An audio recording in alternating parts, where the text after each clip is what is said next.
going on, everybody? Welcome back to another edition of the It's Really Podcast, episode number 77. Let me explain myself for a minute. Go I ahead. forgot it was Saturday, and I was Yeah, even though, watching YouTube. I was watching YouTube, and then next thing you know, Rob's like, "Ready, bro?" I'm like, "Whoa, shit, it's Saturday." He's like, yeah, "Yep." So I was like, "Push it back to 7:30 because I'm not ready. I was nowhere close to ready. Give me some 30 minutes to get ready, and I'm ready." Except I don't have a theme for this week because again, Saturday snuck up on my ass, and I didn't realize it was Saturday. Even though yesterday yeah. we did fucking SmackDown, I don't know why the fuck I didn't know it was Saturday. But again, Obviously, sorry, first things, yeah. sorry, So, guys. yeah. So a lot of first things first before we get into the topics and shit like that. You know, it's how do I explain this? I mean, this show's obviously has come leaps and bounds since 2020. I guess you could say it's Dude, I mean, it's been amazing. You guys always show up and show out, and we've gotten over 1,300 subs within a couple of years of being on YouTube, yeah. which has been awesome. And also, starting the It's From Me channel, or It's From Me, not channel, but the Twitter page. I've met a lot of amazing people on that platform itself as well. So I love you guys on Twitter as well. Love you guys on YouTube. Um, I love the support from family and friends. Um, and we're gonna keep going with this, but let's have a little retrospective here. Shoot. Going back to that 2020 year, we started this out of boredom. We Well, started this out of technically, boredom. you did. Well, technically, I did. But yeah, I started it first. I did. But yeah, because I started with the It's Running podcast first. Or no, I actually started off with another podcast that had since flopped, which I just covered the NFL at that point. And I was like, and thanks to my mom, pretty much, she looks at me one of the days and she goes, "How about you start a wrestling podcast?" And that's the one that blew up. I think before The and fucking before. wrestling podcast. So yeah, that's pretty much the start of it. Well, I was just bored out of my fucking mind. I'm in the house, COVID boredom. I Yeah, was you gonna be went in the wrong on house that one. anyway. I was gonna be in the house. I was gonna be in the house any damn way because I'm lazy as fuck. Yeah, But yeah, I was bored out of my mind. There was nothing to do. There was no sports on because sports was canceled. Um, and so I literally legitimately had nothing to do except for play video games or watch whatever the fuck was on TV, which not a lot was on TV because a lot of the newer shows, when COVID hit, were either postponed or canceled and what have you. And it's like there was yeah, literally legitimately nothing to watch on TV. Legitimately nothing. So I'm like, let me start a podcast. Let me try to entertain the people who are in the same boat as me, who can't find anything on TV to watch, you know? yeah. And also to That's like start that's like off like nowadays. yeah, nowadays there's a lot of shit on TV. You have your streaming services, you have your wrestling, you have your sports. Sports is back. Sports has been back. So Yeah, sports.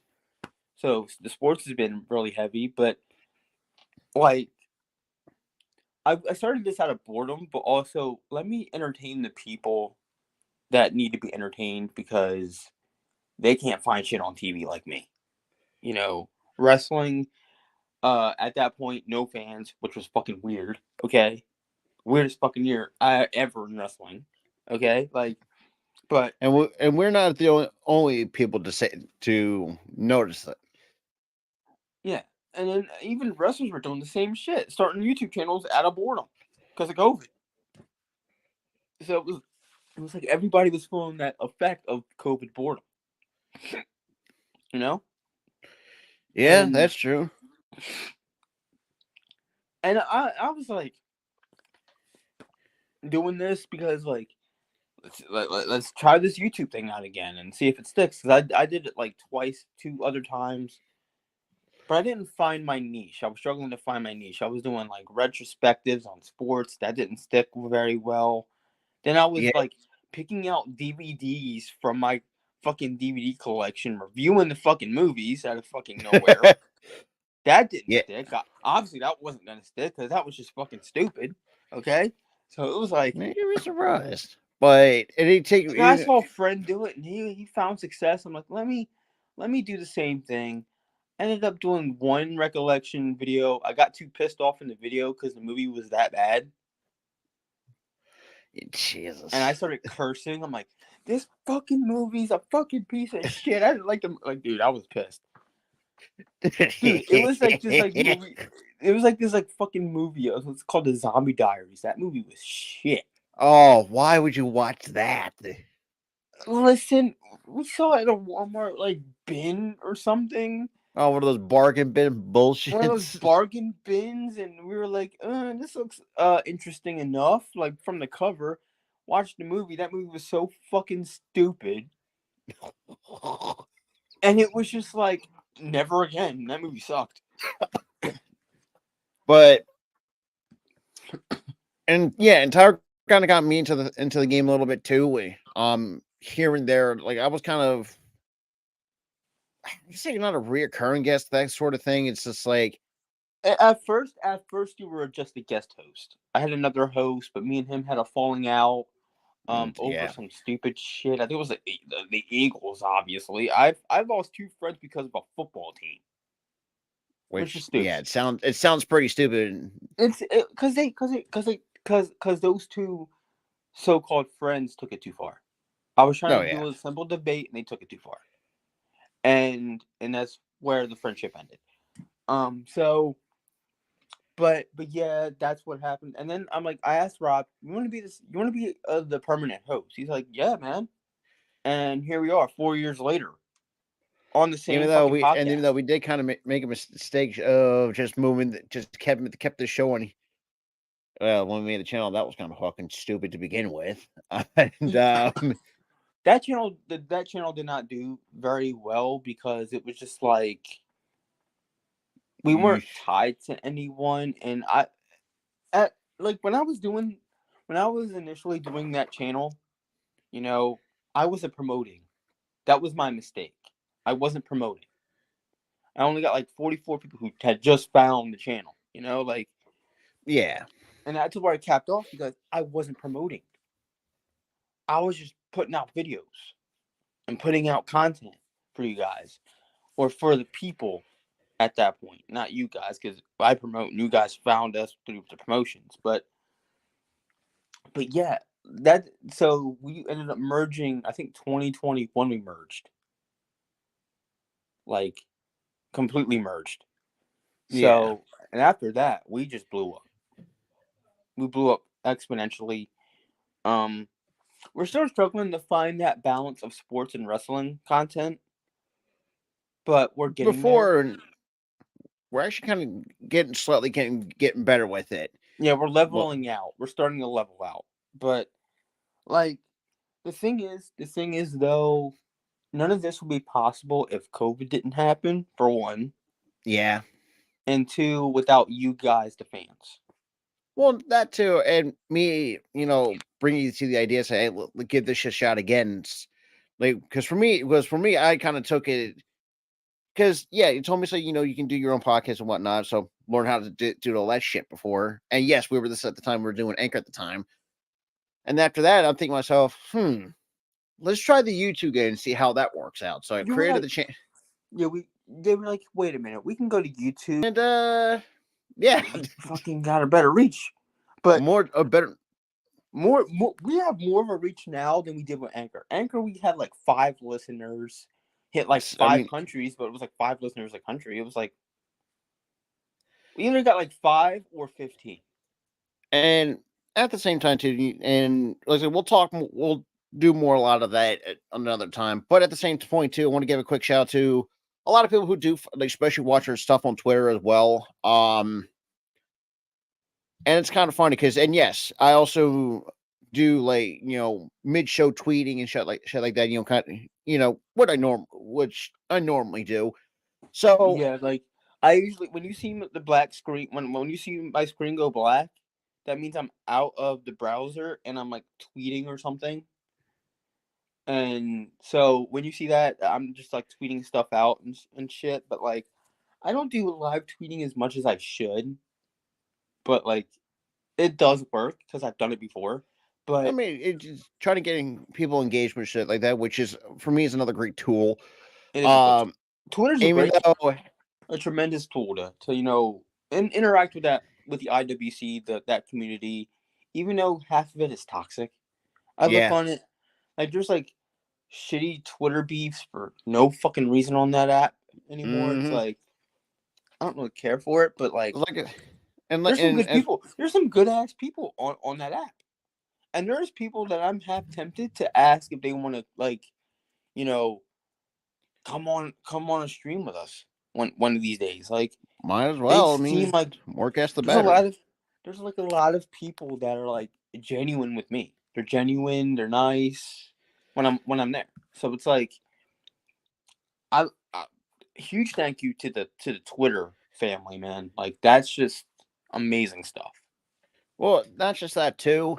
And I want to give a quick shout out to a couple wrestlers in between before we get right into it. John fucking Cena. Even though it was just, I Sorry. just followed and say, what the fuck? Just to say to pretty much just say fuck it to see what happens. I think another one too. I want to give a quick shout out on this. You're not even watching this, but shout out to Alan Angels for Alan Angels, you're a real one, brother. You're a real even one. though I said it in the most joking manner for those who watch TNA on He this past probably took it Thursday. like I told you. He probably took it as a joke. He probably chuckled before he liked and reposted it. But Probably chuckled at that, you know. So shout out to Alan Angels, the front and man, Alan Angels. yeah, which Let is me get that right. The front man, the front Alan Angels. man. Yep. But that all out of the way. Let's get Also, right into it. shout out to Team Jersey. Team Jersey got a Yeah, dub. Sonny DeVille on Instagram. Team Jersey got a dub, man. I Pretty think we cool. always have it though because we always have. But Don't fuck with Jersey people. We band together, man. yeah, but that all that nonsense, that stuff out of the way. Getting right into it, the first thing we're kind of going to go over because Booker T actually talked about this on his podcast. So shout out to one of the other old time greats. Talked about Gable Stevenson beat another, I think, cut for the second time. I mean, this is in short. He pretty much said he still had the amateur wrestling book and couldn't really get it out of his system. And credit You to saw it in his NXT run. Like he couldn't get out of his system. Like you saw it, and that's why because he sucked. He completely sucked in that ring because he was like trying to be more amateur, and it was like that don't work in pro wrestling. Sometimes it does, but you have to like tie it into pro wrestling, like Kurt Angle did. I mean, You know, Kurt he got Angle a pretty little much is bit. the one that really perfected that. Kurt Angle, because he's like, you know what? Because he was doing pro wrestling moves, tying it in with the amateur stuff. Yeah, it's Like he blended it together very well. That's why people loved Kurt Angle. That's why people love Chad Gable. That's why people love who else is amateur? who also Brock has Lesnar. You know, that's why people yeah, liked him because they blended it together in a and that, sense. so one of the highlights. Actually, I watched this before. One of the highlights that they brought both Booker and Brad Gilmore brought up on whether Stevenson is the biggest flop of wrestling WWE history. So Booker goes on to say, "quote As far as the buildup, you can say that. Well, people were expecting to see from Gable Stevenson, just because I mean you had to look at everything you check off a box. I mean Gable, yet all of that man, and for it not to pan out, I think that was really, I think it was him, not really. What word should I use? Buying all in, not really saying, man, I'm going to go throw everything into doing this and be the best at it. Yeah, 1 foot in the door and 1 foot out. Let's just say that's a better analogy. Basically, Exactly. That's exactly what happened here. Exactly what happened. Booker hit it right on the head there. He it's like his heart wasn't in it. And actually, that was the funny thing too. That's another thing they brought up too, like on whether Gable's problem was his only focus on pro wrestling. Actually, I mean, as an analogy go, says exactly. Like That's what I even think it like even was. before he even like even before he even made his debut on NXT. Like the cracks were showing because he was focused on the college thing, his college Yeah, wrestling. He wasn't focused on the WWE. He was focused on winning a national championship for college, winning a damn Olympic gold medal or in the Olympics. before wrestling. Like with Kurt Angle, he focused on that before WWE. When WWE came calling and he signed in '99, He he put the was all work in on in. that.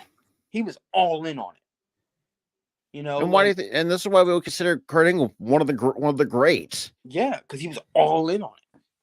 You know, That's why he's even a though Hall of we, Famer because he was all in on it. Look at Chad yeah, Gable.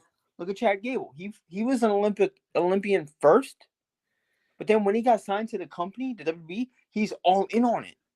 That's why fans love him because he's all in on this thing. and John, and I want to touch on this too because look, And and and I've and exactly, he shouldn't have come into the WWE if he wasn't going to be 100% invested in the company, in his work in the company. because look, and me and Tyler said we're just saying this as fans, but when you put this in the real life perspective, if you're not going to be 100% committed, and you have to be in the WWE regardless, because you can make a great And this ton of is not money. just like, and this is not like WWE. Like this is not just WWE. This is like any job. If you're not Exactly, 100% committed, if you're not 100% committed in your job, your boss is gonna fire you. It and well, doesn't matter not just what job you have. and yeah, and obviously and now with the WWE, not just, too, and also any wrestling promotion, if your commitment's not really showing on TV, the crowd's going to let you know. And we saw that They time and will. time again with Gable Stevenson, Yup. how the crowd The, fell about him. the crowd booed the shit out of him. Dude, they booed him out the building like it's like. And he was a baby face. He was a good guy, and he was getting booed. That should tell you something. Yeah. And it's not, and it was instant too. It's not like people were getting tired of a face run and they were getting booed because they wanted the person to turn heel. No, it was not like that. They legit hated the guy. They wanted him off the TV. Yeah, because the dude, like he was not 100% invested. Now, are fans assholes sometimes? Yes. Like look with the whole Maxine situation where Maxine was in that gimmick, or she's still in the gimmick, but like she was in that gimmick of not knowing how to wrestle. So she had to act like she didn't know what the fuck she was doing, because that's her character. Fans were booing her, and so yeah, there are times where they can be assholes, but in this instance, Gable legit, his heart was not in that. His heart was not in professional wrestling. He was just, let me just go here for a bag and I'm gonna leave. honestly, that's kind of how. I don't want to come out as a complete asshole about this, but that's kind of how Gable sees. When I saw Gable get a first glance at Stevenson, he's kind of the guy to say, "Look, I'm just going to do this as a quick cash grab and just say fuck it." And now look at Maxine. She's getting over. She's getting the fuck over. And it's because people love her. People can gravitate towards her because they actually see she's trying. She wants to be better for the fans. She wants to be better for the company. She's trying her ass off. Gable Stevenson did not care. No, he just did it. So it's like you got like a night and day difference. Night and day damn difference. Maxine is actually fucking trying. And not just that too, Tyler. Maxine also has people she's got like people backstage later or trying to or doing their damn her backstage. They completely love her. And if you see her off TV and stuff, she's one of the nicest people out there. Oh yeah, the nicest.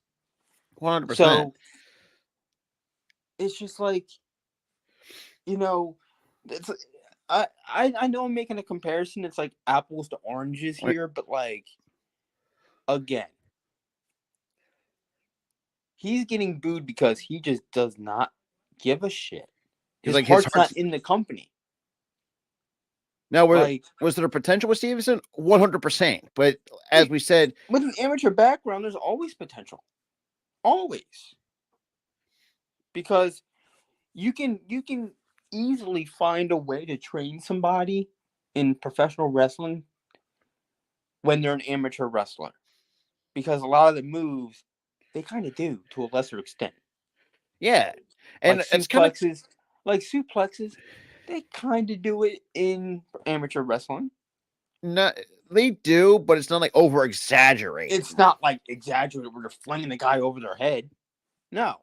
No, because if anybody's actually or has done well, I can't say, but I've watched some wrestling, like especially high school wrestling. When you're like that, when you like hit those mats, those things are solid, or like solid mats. Those things, shit's gonna really, They're solid mats. They're solid mats, but where they put them, they lay them out in a fucking gymnasium. So it's mm, already thin, hard mats. They're like this thick. Under that, you have a hardwood floor. indeed. You cannot fling somebody No, like you because do oh in Lord, professional wrestling. that's a dangerous way to think. And plus, you can't do an actual suplex. You can't do an actual suplex. You have to hold on to them and then just But like besides that, it's kind of crazy too. Now when I think about it, I wonder if Kurt Angle has. I wish Kurt Angle could actually get his input in there from one Olympian to another. Because I kind of wish Gable Steveson, if he actually gave a shit, asked either Kurt Angle or Chad Gable to train him. yeah, it's like you got guys who perfected it, blended really well on both sides, and let's be real. Yeah, and again, I'm gonna go right to Maxine. Who was her? Like, it wasn't that Chad was training her just on TV. You know, he was training her off TV. Yay. And so he's definitely a great guy to go to be like, hey man, I need help with wrestling. Can you help me with this? And he probably said, yeah, man, come on, let's train. Oh, definitely. Definitely. The dude's got, when you look at the size of Stevenson, dude's got world champion potential written all over him. He has But the that, build. He has the build that WWE likes for a world champion. He has the look, but the problem is he doesn't have the the heart heart and the mind were not and the there. mind to do it. Yes, exactly. He doesn't have the heart or the mind to do it. That's the problem. And that's And why he it's, got released. and I So, think you can, yeah. but I think we're also too, it's like, I don't know, like, it's just like that, and that really does rub me the wrong way with even with people nowadays. It's like it because the commitment issues. It's like it really does bug me. It's like you're really going to just throw your potential out the damn window. Yeah, And you just Stevenson's threw just one of those guys. like It's like like here's potential in his hand. Floop, gone. yeah, pretty much, and it sucks because I would have been intrigued to see what I he was can do. intrigued when they signed him. I'm like, okay, they got an amateur guy out of college. I was like, he could be the next Brock Lesnar because Brock Lesnar, same deal. He was signed out of college. You know, And back actually, in back in '01, and that worked out tremendously. even though So before, as Paul Heyman put it, boy, before that, they almost WWE fucked almost him over. fucking Oh, we're gonna give you a rookie damn deal. it. We're gonna give you a Thank rookie God deal. for Paul Heyman. Good God. Paul Heyman looked at him like, you fucking stupid. Dumbasses. Pretty Nah, be much. yourself, Brock. Then again, yeah. But Yeah, it was like it worked before, so why couldn't it work again? But here's the yeah, reason why it didn't work. commit. And it's a valid reason why WWE let him go. So But like I said, I wish nothing but the best for Stevenson, and hope he kick on. And like I said, I hope Stevenson has some no, success elsewhere. I don't think Lesnar's daughter is gonna be a WWE women's wrestler. And I don't like the term diva, Because Lord, Ryan. That term is dead. That term is dead, man. But yeah, like I don't think she's gonna be a women's wrestler. If she But wants to, she could, but if she doesn't, let her do her other stuff. She's a shot putter in college. She's fucking killing it, mm, as a shot I putter, mean, she's a national champion. I'll tell you that national much. champion. Hopefully, honestly, I hope to see her in the Olympics. I hope to see I her in think. the Olympics. Oh, she's definitely Olympian for sure. But Oh, she's for sure a future Olympian. besides But that, like I said, I wish nothing but the best for Gable Stevenson. I hope he kicks some ass in this year's Olympics. That's all I got to say on that. But moving on, we all talked and we all know that the Raw is going to Netflix in 2025. However, they did sign an extension throughout the entire to finish out that was of all expected. That was expected because because it's like you can't have you can't just be on that network for half of the year, knowing that your next TV deal with Netflix isn't going to come until January. So I kind of expected USA to extend them for just the rest of the year. I expected it. Now what's going to happen when that deal is up? Obviously, they're moving to Netflix in January. When that deal is up, that's when the move happens. So, and at the same time too, and we also apply this to and I Peacock, know I'm which their speaking deal's like not up. Captain Obvious, but that news of them getting extended was obvious. So, I think what else am I going to say? but it's just like, and you can also in with Raw too, and Raw's. I will say, minus they have to fix up the women, touch on the women's division. But I'm going to nitpick, but that's my only slight nitpick. But Raw's been Everybody has. It's not really a nitpick. It's really a problem because everybody has that same complaint. The women are not being utilized right on the main roster. They're not being utilized properly. They need to be properly utilized. But other than that, I mean, Raw's been consistently good to sit through for 3 fucking hours, which is that's most of the time they get done in almost in under 3 by the time if you guys have watched our streams most of the time. It's been under 3 hours, but was not been under 3 hours because the show was 3 hours. Well, the shit. Well, we had a couple of Raws where they actually ended like Like a little bit uh, earlier than normal. usual. Yeah, they usually end now it's like they kind of end at 10:58 because they kind of know what they want to do with the show. So they just it flows nicer and it speeds up the process a bit with these shows. There were episodes before when we did the fucking Raw stream before. Well, we're just I had sitting the there. five We're like, when does this show end? like the first time Because we I'm actually bored. mercy rolled through a fucking Raw stream, which never fucking We happens. Here's the thing, though. That was one Raw in the Triple H era where the first hour was good, and then the second hour started to become shit. I'm like, what the fuck happened? Yeah, it was like And then there was then the next episode was good.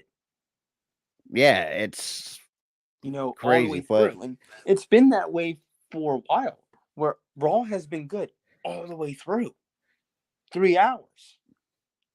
Now, with the Netflix deal, them running no ads for Netflix, will they go 3 hours still? I don't know. that It remains to might be be two and a seen come half. 20. It might be two and Yep. a half. Might be two. I don't know. Like, but let's just say if it does go to, you will hear no complaints out of me because I that's don't how have I any. remember Raw. Honestly, How I Raw, I don't have any complaints at all that they're not running ads for a live Raw coming in 2025. yeah, I think that's true as well. Like, you can sit through a match and then not cutting into commercial during the match. Like, Oh God, and yeah, hell yeah. and that's the thing too. And 2024, I will say, going into 2025 is going to be very interesting for WWE as a whole because you got both SmackDown coming in, actually, and then You got SmackDown leaving January, Fox, February, going back March. to USA Network. You have NXT going to the CW. NXT's going to CW. And on Tuesdays, obviously, but they're going to CW, which honestly shocks me because that station's so teen oriented. But Try to then get, again, a lot of teenagers and young adults are watching wrestling again, so it's like makes sense. And But plus like, too, it also could help get new eyes on NXT. And then once they get yeah, to the but main really, roster, but still, it shocks me because a lot of their content on CW is teenage oriented, but they're yeah, I also mean, female oriented shows. yeah, I mean, shit, like what? Jesus Christ, I remember gonna, but I'm not gonna really name them all. So it's But like, then again, doofus females watch wrestling too. So what the fuck are you talking about? yeah, Um. So yeah, NXT is moving to CW, and then you have Raw moving to Netflix.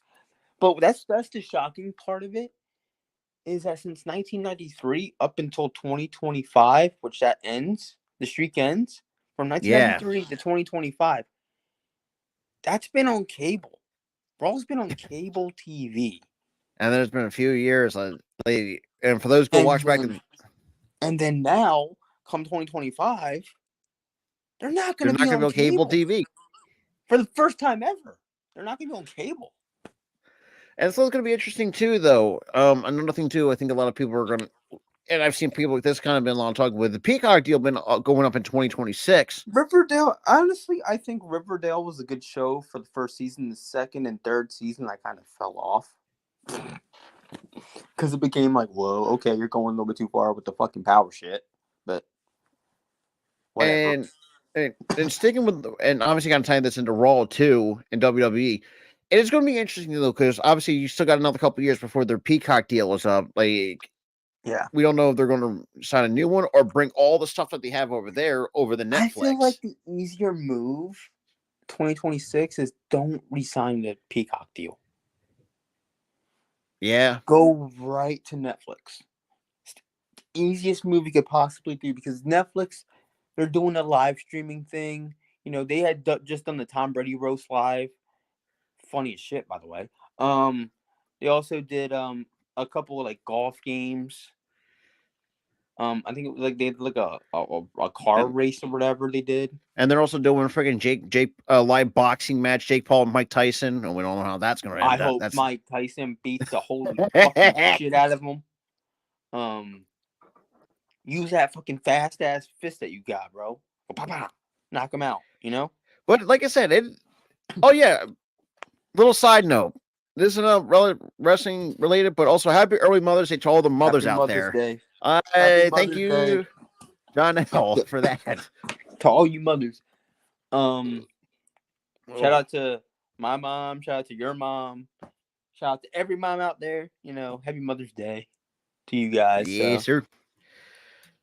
But it's actually, like I said, going to WWE, obviously, in the year 2020, after 2026, it's going to be very interesting, though. I mean, obviously, you still got SmackDown NXT on cable. now you don't have to miss Raw. You don't have to miss Raw. Uh, Ryan, if you have Netflix, if you have Netflix, you can still watch it. But if you don't have Oh, yeah. Netflix, hey, you're gonna sorely miss Raw if you don't have Netflix. Yeah. So But I feel like Raw going to Netflix was kind of the smarter move because when you look at, because it's like, the the way I only look at it ones that is, are pissed about streaming services with any damn thing is old heads or the boomers is basically like or the we like to. boomers. You have people crying about fucking NFL moving to Netflix. Oh, why can't we have it on? I'm like, old head, get fucking Netflix. It's only like what, Plus, $12? well, I think if you're not running ads, it's like what, just slightly over $15 a month. It's not even that Like, bad. it's like old head. Your cable bill is more expensive than fucking Netflix is. Just get Netflix. Yeah, I know, and yeah, I know Netflix has gotten criticisms like there's not much to watch, but I think with WWE coming in there and they bring all their stuff into, like, that could really help revitalize Netflix in a way that you can And get this a is lot why more I shit. think this is why when that deal, happened, I said on the podcast episode where that dropped, that was the smartest move Netflix made because Because it's like, all their great shows either have ended or are ending. Like Stranger Things after season, I think 5. Yeah, season 5 coming up. That show's done. Um Orange is the New Black ended. What other show that was really popular on Netflix?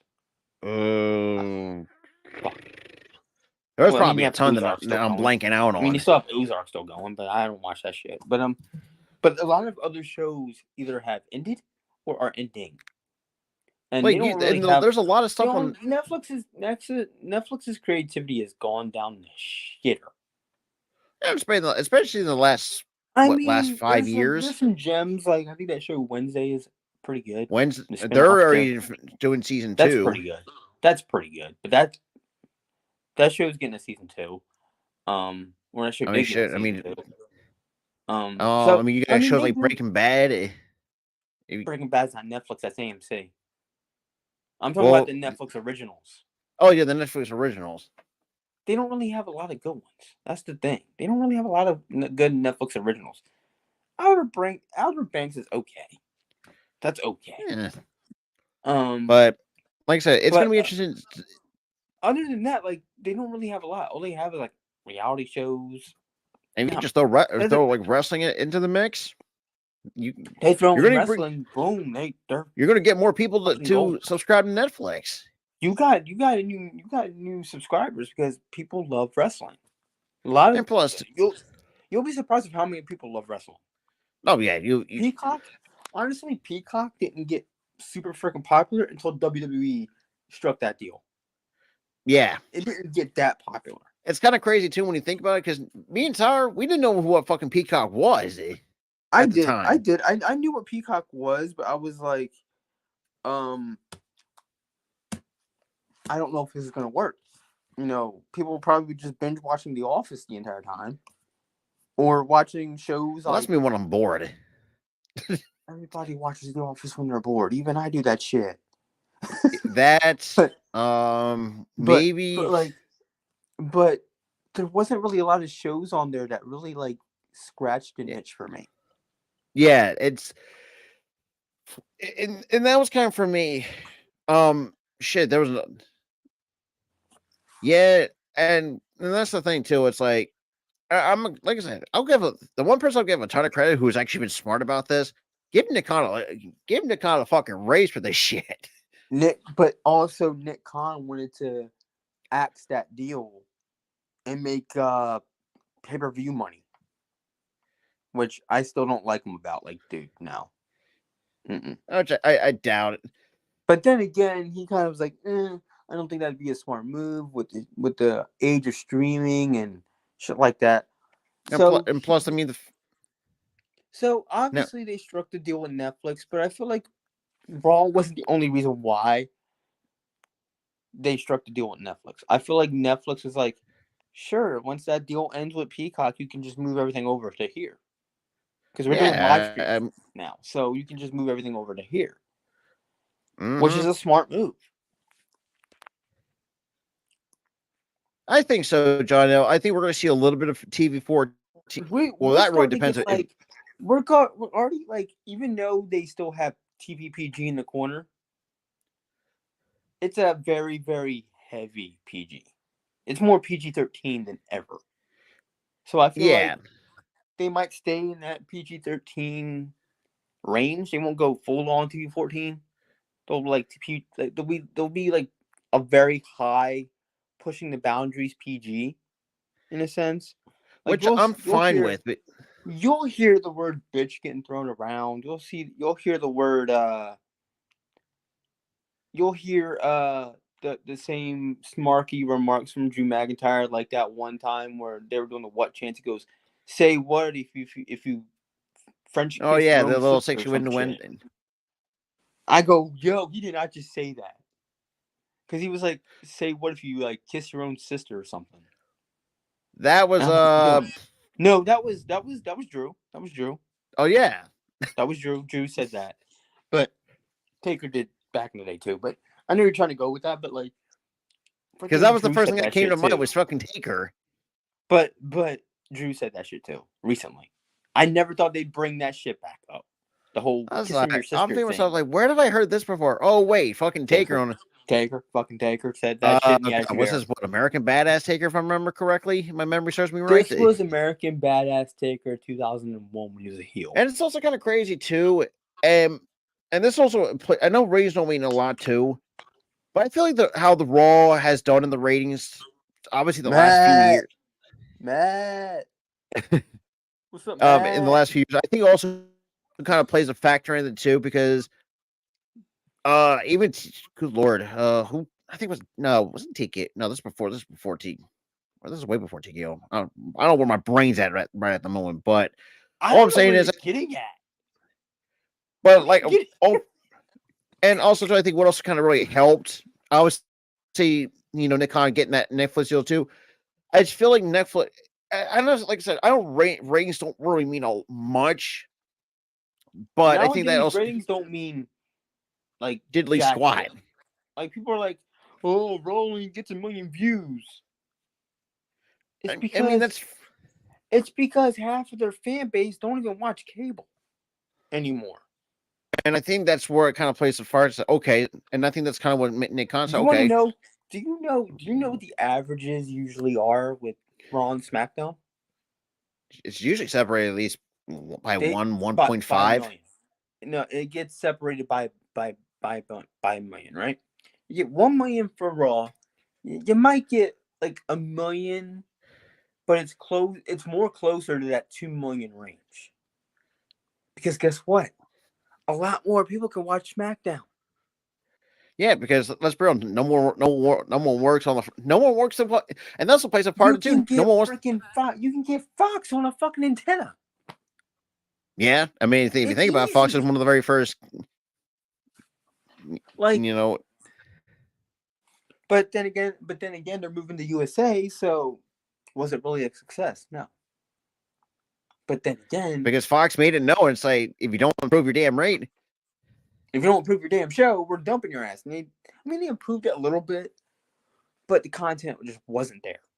yeah, the content wasn't there. I feel like it was like 2020. That's when the show went to shit.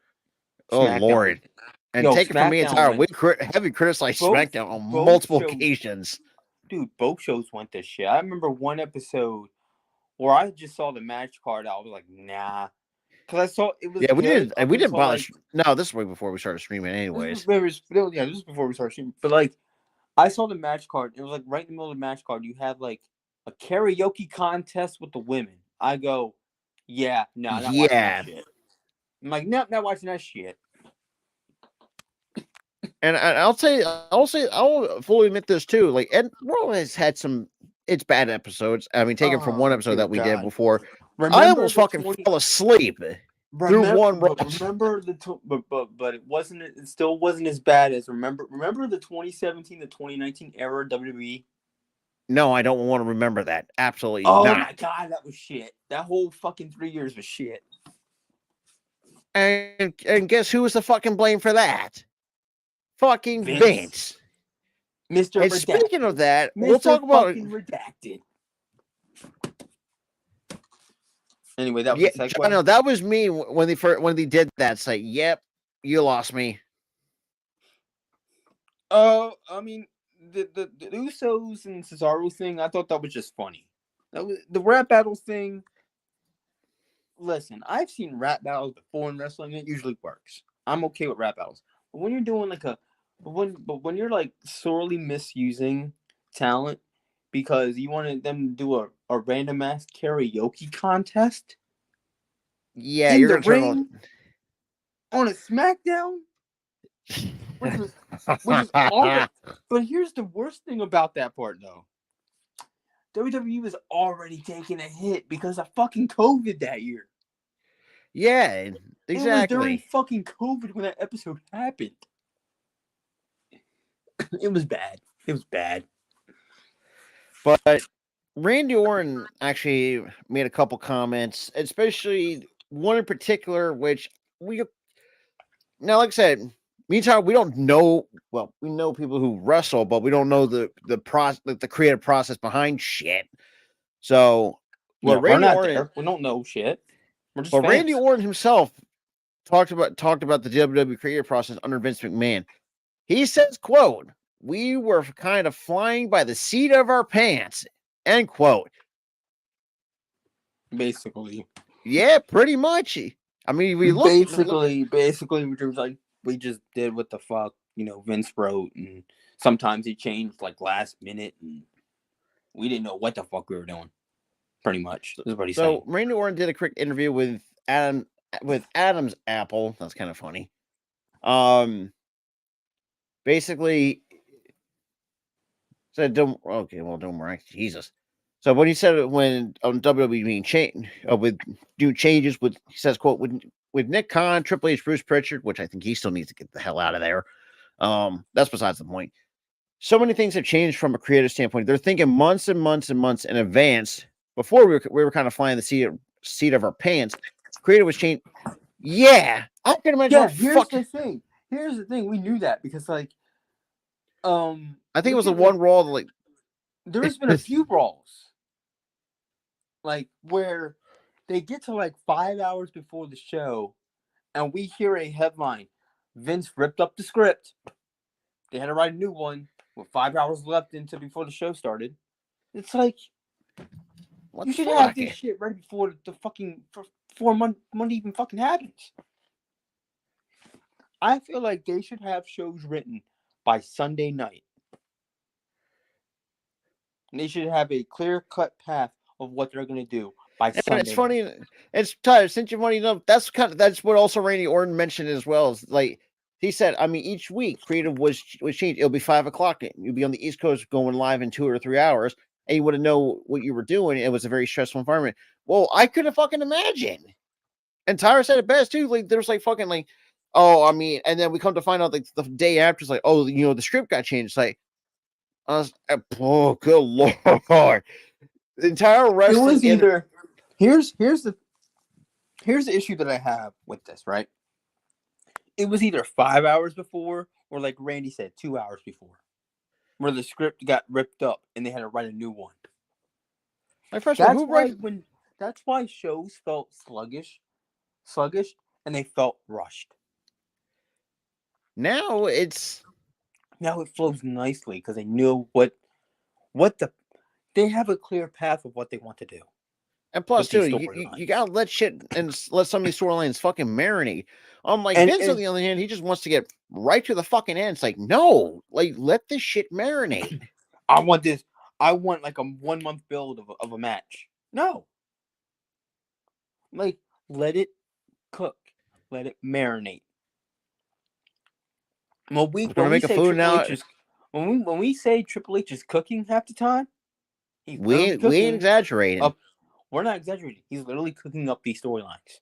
He's cooking up something. And speaking of that too, speaking of Triple H too, because I don't know, we talked about this before on the Retro Watch Party, but for those who don't remember, and for those who kind of joined us for the Retro Watch Parties, it was an interesting thought that we talk and shout out to Go to who actually brought this to my attention before. Why Triple H? Oh my God, Triple H. Okay, so the funny backstory is, yeah, and does remember? Yes, we're getting to the infamous storyline that technically we're part of 2 that aged like sour milk. If you know, you know on that one. But if you watched our Retro Watch Parties, you know what we're talking about. The storyline. Well, we're getting close to that. Milk. And we'll get but Triple H, yes, when he did what he did to Stephanie storyline wise, yes. When you first looked at it, not to think too much of it. But as you get older, it just aged like wait sour. A fucking minute. He legit was serious about this? 25 So, and there's a little symbol. So the symbolism behind this, and obviously with the real life marriage, was a pretty much finger to Vince and say, look, I'm going to take this shit from you. I'm taking this fucking shit over. Because what was this about back in 1998 where DS said, we're going to run this shit? This was 99. This is 99. This was the episodes that we're watching currently. I think that might have been DX was like, Triple H said, we're going to run WWE. And I look at Rob and I go, they did that 25 years later. Yeah. Like I said, they would look ahead in the future. But I'm actually kind of, not just that of DX doing a lot of things, but also credit to also Endeavor too, kind of really helping out that process, because let's be real, we needed a fresh reset. It went over all of our heads, John L. And then 25 years later, we're like, wait a fucking minute. You still got Triple H. who was the head honcho of DX. Shawn Waltman's still active with WWE in some capacity. Shawn Michaels doing NXT. The Road Dogg. Road Dogg, I think he's back in creative. He's a writer. He is a writer for, I think, SmackDown. I don't remember. I think he got fired. No, I think he's still a writer. Hold on, I'm looking this shit up. But it's... God damn it, I can't spell. Oh, he is currently signed with WWE. He is a senior vice president of live events. So DX is legit running the company. DX is legit running the fuck. The only person they're missing is fucking Billy Gunn. Only person they're missing. Billy Gunn. So. And what? DX is legit running the fucking company.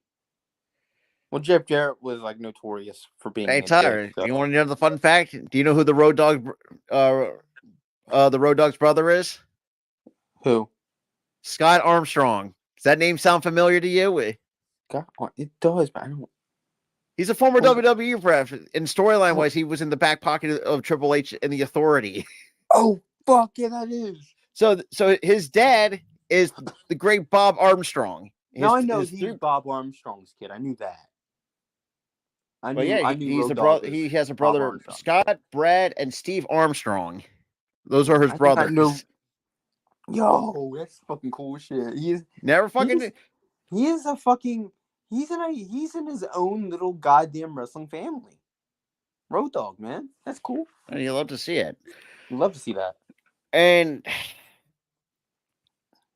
oh boy, it's it's kind of crazy when you look at 25 years later compared here's the thing. When we were doing our retro watch party, that would have been the last episode that we did too.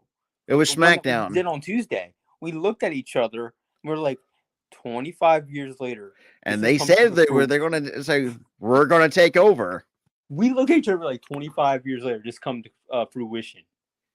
I mean, yes, and they did, and yes, and I will admit, yeah, they did have help from Endeavor and Endeavor. You also did have help with Vince being a fucking dickhead. And, I mean, really sexually assaulting women.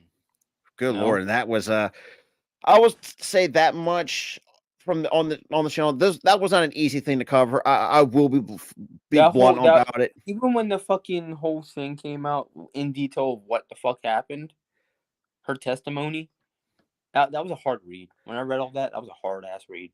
It really was, and this fact that this was not the first instance of Vince being a complete fucking scumbag. This was well documented over the years. Completely well documented. Even in the 80s, he fucking sexually assaulted a ref, a female ref at the time, and she came out and said, "Yeah, he fucking assaulted me." Shit, but like I said, we're also Randy Orton to talk about too on his, especially with his future, because let's be real, Randy Orton's not getting any younger, even though let's be real, he looks and probably the best shape he's been in for fucking years. At 44, but he says on his WWE future, saying, "quote maybe I will wrestle till I'm 50 and then call it." I would not be. I'll be intrigued. Well, that also depends if his body can hold up, because if his body can hold up till then, that's great. But if his body doesn't hold up until he's 50, call it quits, brother. You're a legend. You went from legend killer to fucking legend, man. Call it quits. You're a Hall of Famer. If your body that's a big fat yes. There's no goddamn way. He's going to be in the Hall of Fame. Look, Randy has put on some great matches over the years. Think about it, he was the reason why, Cody Rhodes almost became a household name over the years. I did read that he's actually want to do some coaching in his spare time. Listen, I don't mind that. I don't mind it. He's a great mind. Like when you have young talent coming in and asking him for advice, he gives them the advice. He talks to them like, "Hey man, you should do this, this, this," and have fun with it, and I mean, you'll be a shoot. star one day. You know. Because this just pop in my head because it's like let's just say we never get Cody and Randy, but what could you imagine if we can see that as his retirement match? Him and Cody had that come full circle. I feel like if he does decide, yep, this is gonna be my final year, I would say it'll be a WrestleMania match, Randy versus Cody. I mean, why not? I mean, like I said, I'll credit Randy into the world of what he's done, and I would say his best year to date in my eyes is probably 2009. 2009, he was like the most Oh yeah, ruthless he was just fucking ruthless. He was fucking ruthless in 09, Like when man. he shaved his head with no wrist tape, it's like, yeah, it's gonna be Randy's gonna be on demon timing, and well, he kind of lived up to it. Here's the thing, not like when he shaved his head and got rid of the wrist tape. For me, is when he punk kicked his first person. I'm like, oh, Yeah. this man's gonna be on demon time. He's already fucking punk kicking people in the head. Like. And this is the same dude. Him and Triple H. But here's the thing, even before 09, like in 07, when he punk kicked Cena's father. Oh yeah, that was. You knew, yup, this is gonna be a fucking demon time, Randy. Yeah, you know where that was heading. Like, you knew he was gonna be a ruthless motherfucker when he kicked fucking Cena's dad in the head. And I will say this too, though. I mean, and boy, and this is the same guy in 2009 who literally. When he crossed that line of kissing another man's wife, boy, that was. Here's the thing that we handcuffed Triple H to the fucking rope. He fucking did like that middle rope DDT to Stephanie, and then kissed her. Wow, she's unconscious. And just saw that look, that menacing look that he had. It's like, and then he just looked at fucking Triple H with and that's at the time, from a storyline wise, I legitimately wanted to see Triple H beat the shit out of Randy. When I was a kid and I saw that shit, I wanted Randy to fucking get his ass tore his the kids come fuck up at Mania, or whatever that pay-per-view was. I wanted his ass to get fucking tore the fuck up. But it's like, and at the same time too, and I think we touched this on before, but when you're getting older, when most of your childhood wrestlers are hanging up the boots. Triple H, we all knew he was going to hang it up at some point. The question is when it. Unfortunately, it was a heart problem But when he retired, I'm like, yo, that's a big one. That is a big one. Oh no, my childhood's ending. That's a big one. I mean, Shawn's another one. Shawn, that was part of our childhood with his ending. But then again, he had already spent like half our childhood wrestling, or most of our childhood wrestling. Yeah. But like, his whole career was even before our childhood. That's true. It spanned even further back, so I don't really count him as like our childhood ending. Jono, you're not wrong. Honestly, that's like, another big one. I see. Oh, that's gonna hurt like a motherfucker when he fucking retires. I'm like, my whole childhood just ended. Yeah, he was like my first favorite wrestler when I first became a wrestling fan. I gravitated towards Thugonomic Cena. I don't know why, but I did.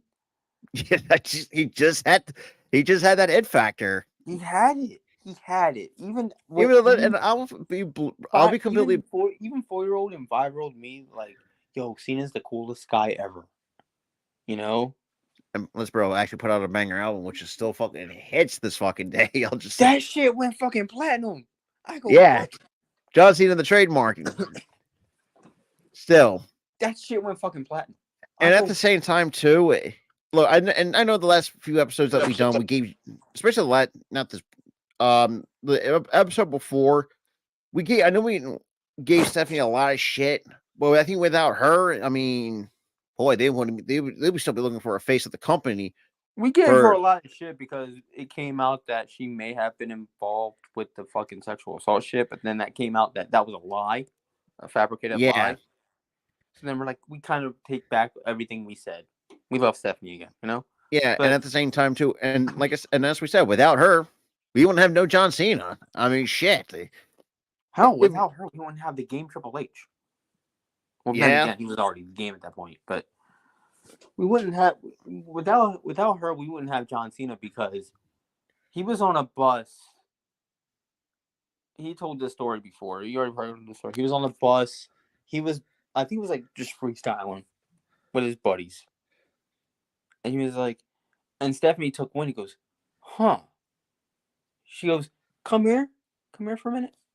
Can you rap about my food, this pen, and me?" And then he did that completely on off the cuff, perfectly figured out what he was gonna, how the rap was gonna go. He did that, and Stephanie goes, "How about we make that into a character and you do that on TV?" Boom, there's his career, rocket strapped. and let's be real, and also that also have some great feuds over the years. Him and Edge, I'll probably say is probably the best one. I think that's everyone's probably gonna look back on. Boy, Minus the whole sex celebration bullshit that happened during that feud. That feud was yeah, great. that That too. feud was great. That's boy, I think the best Cena in my eyes is probably pre PG John Cena. Yeah. Well, mostly when he just fucking roasted Lita like it was not like it's no goddamn tomorrow. Bro, Roast her like a I'm gonna media. mention that. I'm gonna mention that, right? So my favorite fucking segment, right? Because he bodied Lita here. He's like he's talking shit about different wrestlers, but he's making like analogies with them, right? Like he's just making analogies. He's like subtly digging at him. He gets the Lita flat out of his mouth, and Lita's a slut. Like without even saying it. No hesitation. He didn't know. He said it flat the fuck out. Lita's a Yeah. slut. Like no I go, hesitation. what the fuck? And mind y'all, this is before they went PG. And this was during that whole the whole thing with the whole Matt Hardy and her cheating on him with Oh, Edge and that messy oh, that bullshit. was just ugly. Oh, that was ugly as hell. And then you had the crowd like having slut chants. I remember that was the crowd were giving her so much shit for it. Um, and, Um, but yeah, like reality, I felt so bad for Lita because like she didn't. She really, look, I to an extent. She didn't. nowadays people respect her again. Same with Edge. It took time, but people respect them again. You know, Oh yeah, people love him again. You know, and yeah, back in the day, she made a shitty decision by cheating on Matt Hardy with Edge. She made a bad decision. She was young. She was stupid. Okay, she was young and fucking stupid, right? But yeah, like, if she did that shit now, it would have been like, yeah, she yeah, changed shit. But like, she was young, stupid. Shit happened, and it just got ugly. You know, when people respect, both Edge and Lita again, they're not even together. He won out getting Beth fucking Phoenix, of all people. yeah. Married her, had kids with her, And now it's just like, and he's just and living his honestly, life, man. He's living his life, and and it's he wants great. to end his career on his own terms. And rightfully so, because remember 2011 happened where he didn't retire on his own terms. He had to retire because of a damn neck injury. Oh, dude, I'll tell you this much. I mean, I could flat out admit, like that broke. That kind of hurt me a little bit when he said, I had to retire. It's like, fuck. No, dude, that hurt me a lot. I'm like, I was bordering fucking tears in 2011. Bordering fucking tears because of that shit. Like shit. What got me in tears was his return back into the ring after being on. dude, I was like, what really almost got me was the look on his face. Because he was like kind of in shock, but almost like he looked like he was getting ready to cry when he walked out at Royal Yeah, Rumble. it was like he was looking at the crowd like, wow, you guys remember me. Wow, you guys still love me. Yeah, it's It like was I like the mean, coolest fucking moment ever, dude. because like Edge is gonna be is gonna go down one of those guys. I mean, I will still put him in one of the all time great category because I mean, the dude's boy. Him and Edge and Christian. I mean, look, they were one of the catalysts to revolutionize what the ladder match really meant. I mean, you had probably the best TLC matches in the company's history with them, Edge and Christian, the Hardys, and but the Dudley Boys. Probably one of the best TLC matches to date. Dude, like I watched back that Mania from TLC. I think it was like TLC 2, whatever. I watched back that Mania. Holy fuck. Great ass match. Also their TLC match at wait, I think no. WrestleMania was TLC 1, SummerSlam was 2. Yeah, it was SummerSlam. I watched back the TLC match from WrestleMania. That shit was a fucking banger. Oh, and John, I think you can find this on Amazon. For those who want to talk about where you can find this type of like that. You can find them on Amazon, or I think Five Below has them. But maybe they're not hard to find. They're not hard to find, man. You just gotta look at stores and stuff. But we got a couple more stuff. They're fairly cheap too. They're fairly cheap. Oh yeah. And Tom remembers when the first mic I ever owned. It was like with a giant ass like little boom, little pop filter. Fucking dude had a fucking boom microphone like he was in a fucking movie. Yeah, pretty much. Well, and at the time that was the cheapest at the time. Or no, he had like the ones that have like this. It was like the circle or whatever. It's like he was trying to make a fucking music album. Well, at the time it was like an off-brand microphone, but because at the time everyone was having these Shure SM7B type of mics. It's like, first of all, I'm not paying over like hundreds of dollars on a mic. Nice. When you get downstream, just pick up. But sorry, that's so good question though. But we got a couple of more things before we wrap it up here for as well. Bryan Danielson. He's going to be part of the Anarchy Arena match. Good God, that's good. Oh. You have 2 psychopaths, a damn great ass tag team in one team, but 2 psychopaths in the ring on the same team. Yeah, yo, that's gonna be nuts. That's gonna be fucking.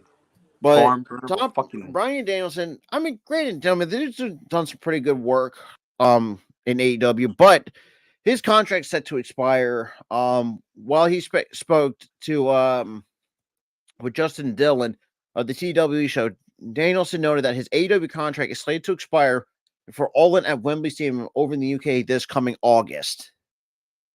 So we're at January, February, March, April, May. So we got another 3. His contract's gonna be up in 3 months. Sorry, yes, I had to do freaking math on my fingers. Bro, we all have to do that one time. We have to do math on our fingers. You can't be ashamed by doing math on fingers, bro. And that's the thing too. And to be fair, I mean, Danielson made it clear and also made it know that he is going to retire. And because let's be real, Danielson's been wrestling for a long ass time. Yeah,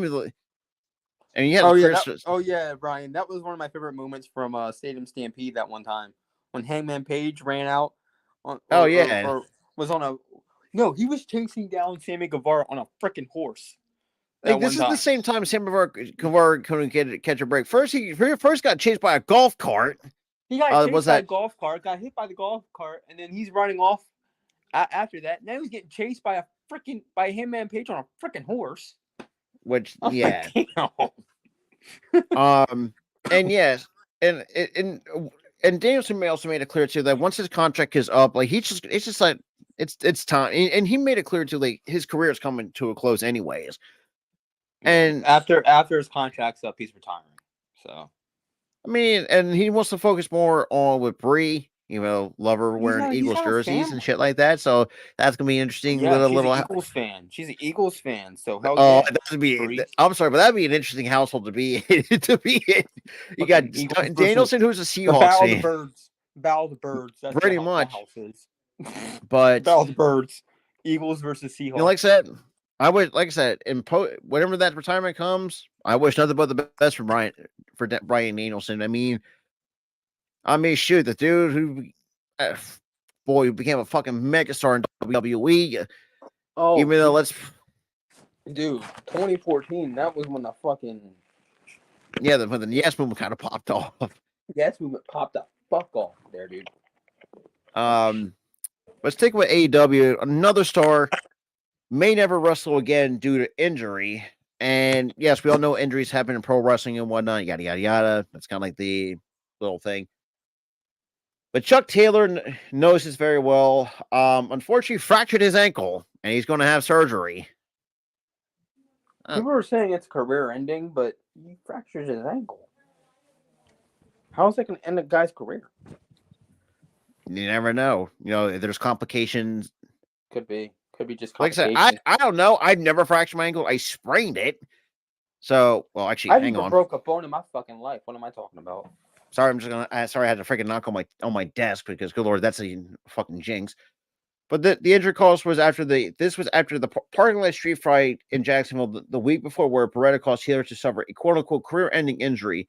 It was announced that Taylor would never wrestle again. This week on commentary during Dynamite, AW ringside physician Dr. Sampson told Excalibur that Taylor suffered a fractured ankle and would need surgery. He said that due to the fracture and the presence of necrosis of the bone underneath the cartilage, it's like a career ending. God damn it! He has necrosis. Oh. Yeah. Oh yeah. His career is fucked. Yeah, his career's over. Damn, that's very unfortunate. Damn, man, not Chucky T, bro. Because he was the first person. Yeah, that's. Bro, that sucks. That fucking sucks, man. It does. Now, last thing for AEW, we're gonna talk about Kenny Omega. So Kenny Omega, boy, the way interesting things he said this past Dynamite. Unfortunately, him taking a bump. So unfortunately, he said that actually put him back in the hospital. So that was one of the things that I kind of feel like we kind of knew that. That's kayfabe. Because they filmed him in the hospital. That's kayfabe. But Kenny Omega did say this. Hang on, if I can actually. Yeah, we all know that about his diverticulitis. Good God, I hate big words. Jesus Christ. Big words suck. I don't like big words either. They're Well, he said he's given a surgery update, but he says, quote, I take risks when I do anything. I try to mitigate those risks by being home a lot. But when I step out of my comfort zone, when I start taking flights and I start to meet other cities, countries, things go out of whack real quick. But he also said the good news is that he was going to get some pre-op stuff done. But Omega said there is good news and bad news, the latter of which he will be streaming anytime soon, because obviously he's going to be a lot of time off. Oh, so it was legit. So why the fuck did they clear him to show up on Dynamite and take a bump? That's Kenny Omega for you. I mean, the dude hasn't. Why? That's not Kenny Omega. That's doctors. Why would they clear him to have him return and take that fucking bump, knowing damn well he's gonna get his stomach rocked again? But he said he does that. I have no freaking clue. That fucking angers me. And also, it's kind of negligent to AEW's part to allow that to happen. Knowing that this man has a stomach issue that could kill him. So basically what he said says, quote, we'll be getting surgery very soon, but that's coming up right away. A couple of days. So I'm looking forward to a little bit of nerves, of course, but to have such a capable doctor that I was able to have take care of this as quickly as he did, I do feel fortunate. I do feel like luck was on my side. There's good and there's bad. I'm feeling good You're about it. I damn feel right luck was on optimistic. your fucking side. You're damn right your luck was on your fucking side. But he also Because did, that bum could have killed you. and Omega continued on more of a somber note, revealing that retirement had been an option, had been a very real consideration in light of his diagnosis, saying, "quote There was a moment where when I was dealing with all this stuff, and when I was sure if I was coming back, I was having considering the possibility that I might not ever. Had I need to announce my retirement, I felt like I was in a place where I could have done it with a smile on my face. But I feel like I I've I feel like I've had a wonderful career, and had a lot of fun doing this. I met a lot of great people. I've able to do a lot of things that I've never thought be able to do. Jesus Christ, I hate reading. Listen, like, here's my thing. Why the fuck would AEW and the doctors allow what happened on Wednesday to happen?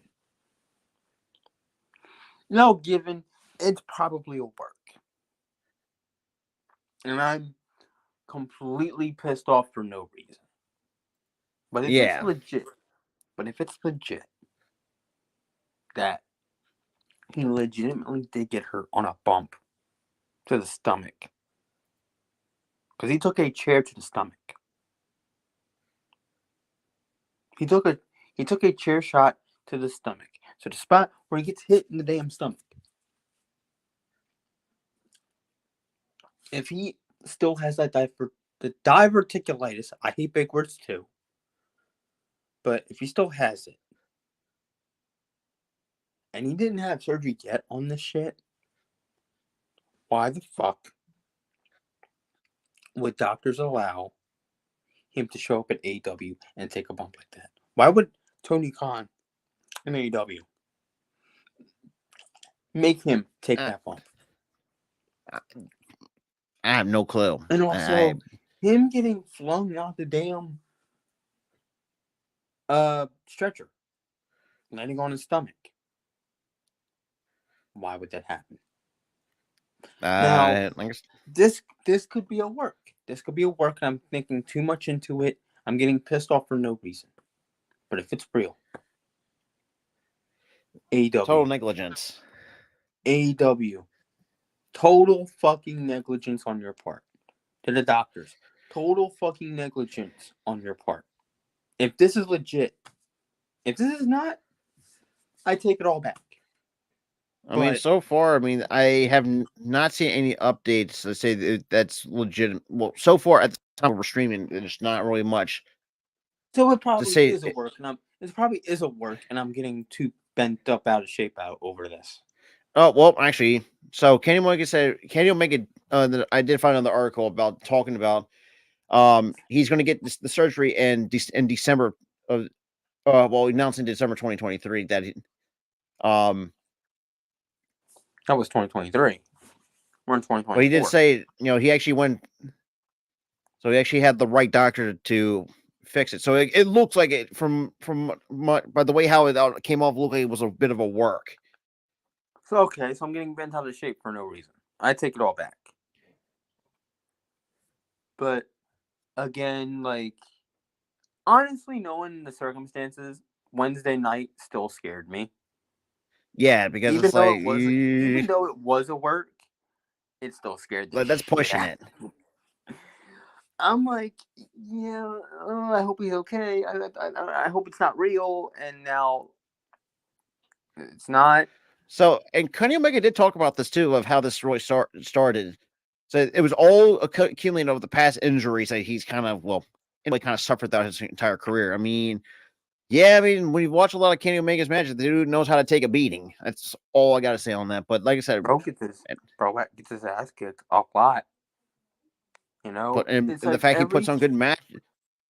And every time he gets hurt, he comes back and he's like, work this injury. Every time. Work this injury.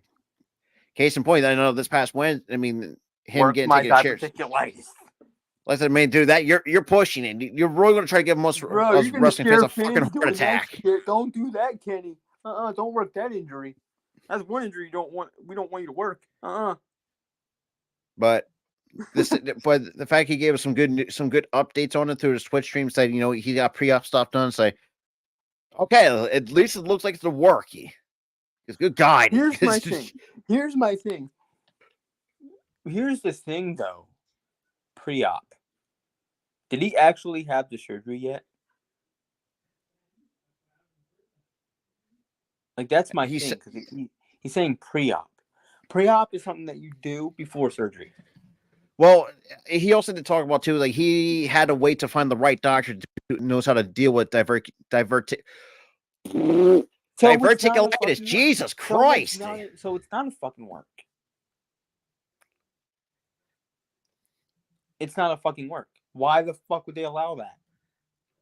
The storyline might be a work, but the injury isn't. Why the hell would you allow it? AEW? Why?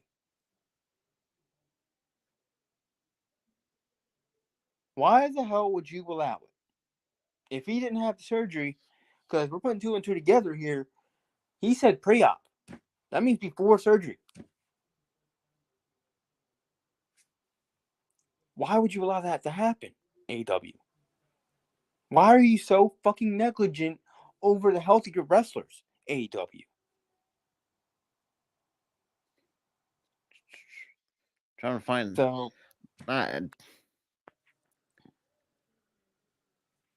but I guess I'm looking this shit up. I don't know if he. Because If I can fucking spell, Jesus Christ, dude. Kenny Omega surgery. So, looks like it wasn't a work.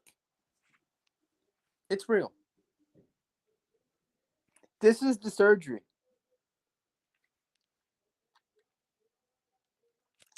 He didn't even have the diverticulitis surgery yet. And you allow him to go on TV and take a hit to the fucking stomach.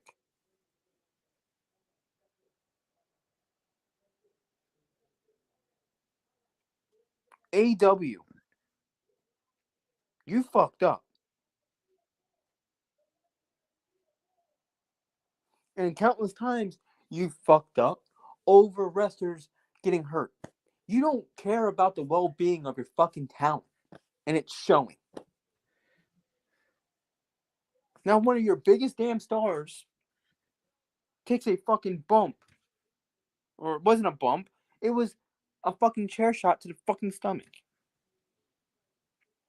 And then he's laying there legit in pain. That's legit, apparently. And gets flung off the fucking stretcher, landing stomach first. AEW. The return should have never happened. The damn chair shot should have never happened. And the bump on the stretcher. Or off the stretcher. Should have never happened. That is complete negligence from AEW. Complete negligence. Because things could have been different. It's like, if you had him like filmed from a hospital room, which I would have been okay with, and shit like that.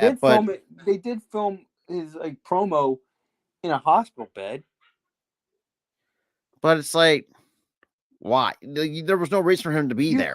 There was absolutely no fucking reason for him to be inside of a ring in AEW until the surgery was completed. Or for him you could have had him just show up, say, I'm going to have the surgery, I'll be back X amount of months.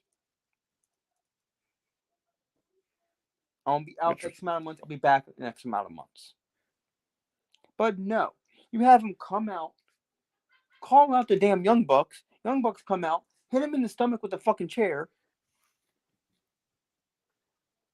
And then when he's getting carried off on the fucking stretcher outside, gets flung off of it, stomach first.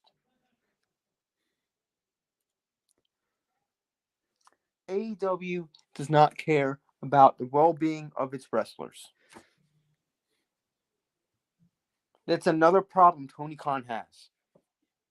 Another fucking problem he has. Yeah, It wasn't all kayfabe, Damien. It came out he didn't even have the surgery yet.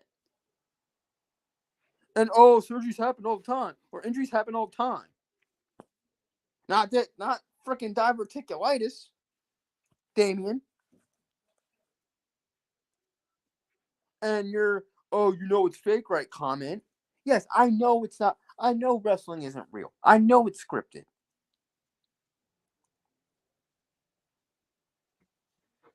But put 2 and 2 together, Damien.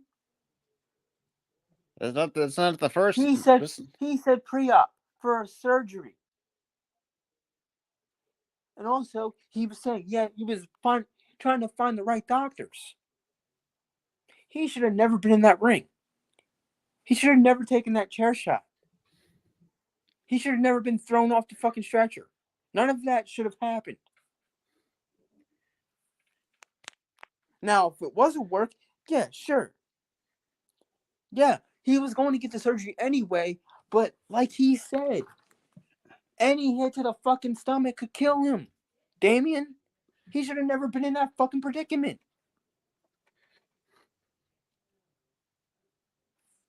But like he I said, should have been working us with a legit injury like that. That could kill him if he takes a hit to the stomach. Damien, think.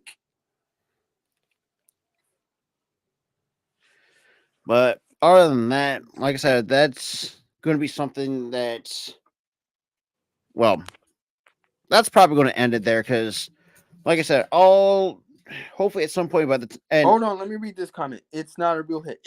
Dude, he took it to the fucking stomach.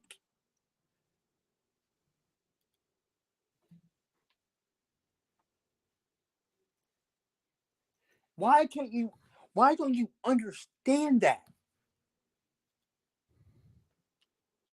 Yeah, maybe the hand was there shielding the fucking hit a little bit. Either way. But again, yeah, the chair shot may have been fine.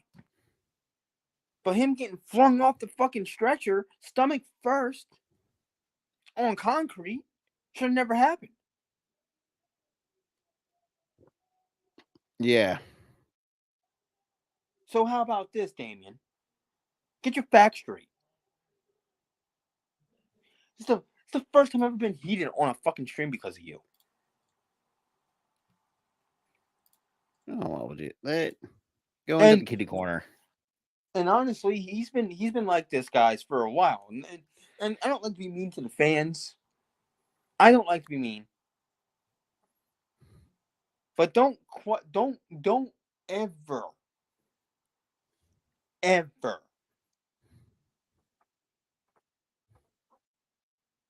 take our opinions to heart like Damien does. Don't ever do that. And get mad over a damn opinion. Shoot, we're not. Shoot, now I see why what goalie has to go through on. But look, at times, I mean, look, and at the same point, Tyler, Damien's cuckoo. I get it, he's crazy and whatnot, but most of the time, yeah, it's just you gotta think about this from a humane. And the reason why I'm getting mad over this, and it's towards Damien. Damien is not seeing the inhumaneness of this whole scenario. Sure, is a hand blocking the chair shot? Yeah, but they go boom, hit him in the stomach. The hand's hitting the stomach. Guess what? Any contact with the stomach hard like that, when they have diverticulitis, could kill the man. He said it himself. Because he still hasn't gotten the surgery yet. The man still hasn't had the surgery yet. And my point is, none of what we saw on Wednesday should have ever happened.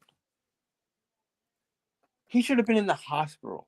Or he should have been like off TV watching Dynamite, calling doctors to find the right doctor.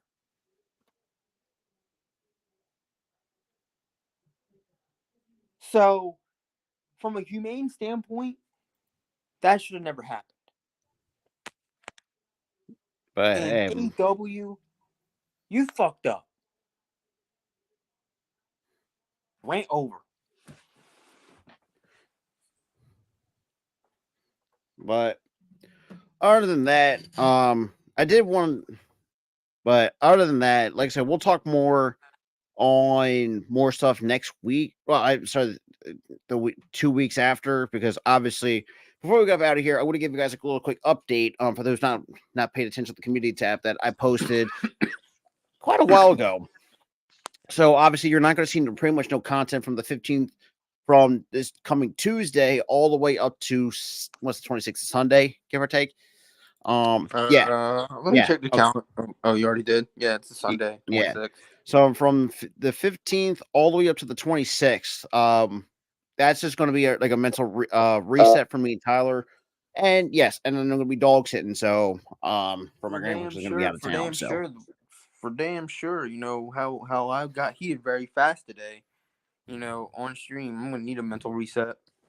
Holy fuck! but yeah, but outside of that, that's going to wrap it up for episode number 77 of the It's Today podcast. And we guys will be back at it again on Monday, the 27th. Yep. For Raw, as well. Like I said, well, I'll definitely put a schedule out for not this week, but the till the week. Was it 2 weeks? I'm sorry, I can't keep Your track. brain is in shambles right now. I'd rather have that than also. I'll say this too. I'd rather have my brain being shambles than fucking coughing up a fucking lung. Oh, that's the worst. Case in point, look at the last episode of the All Star Sports Show before we completely axe that. Good Lord, that was bad. So you coughed the lung so much you woke up with a busted eye. Yeah, it was bad. Luckily, I could still see it. At the time, I could still see. So that being said, guys, but that's the thing though. My mom had that shit too. Like you cough so hard, you like pop a blood vessel in your I didn't feel it. That's the clear for because I feel it. You don't feel it because I didn't know I coughed so hard in my sleep. I didn't. But hey, outside of that, guys, appreciate you guys been hanging around. As well, guys. Make sure you guys like, subscribe, all that good stuff. Like I said, we'll be back at it again on Monday, and we'll see what happens follows next. And with that being said, have a good night, guys. Peace.